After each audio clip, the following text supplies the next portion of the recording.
So, hello guys! Ayan, so iba-vlog ko na muna ang aking asawa. So, kung makikita nyo guys, ay nasa kusina nga siya at ewan ko ba kung ano yung niluluto niya. Naku, mukhang napakasarap naman.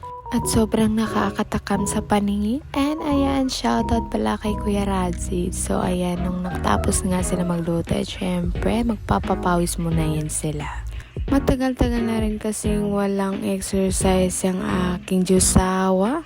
Kaya ayan at nagkayayaan nga sila ni Kuya Razit. So good luck na lang sa inyo guys. Alam ko naman pagdating sa paglalaro ng basketball, nako the best talaga itong aking Diyosawa. Ayun. And fast forward nga mga mare at nung natapos nga silang magpapawis ay ayan, andito na nga sila sa kanilang shop. Which is guys, dyan sila nagtatrabaho.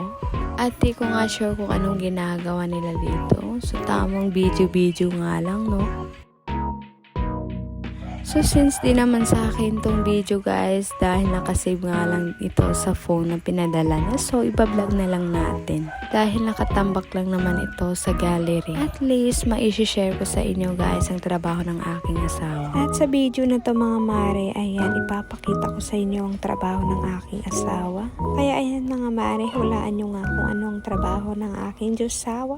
And yes mga mare, nasa coffee shop siya nagtatrabaho.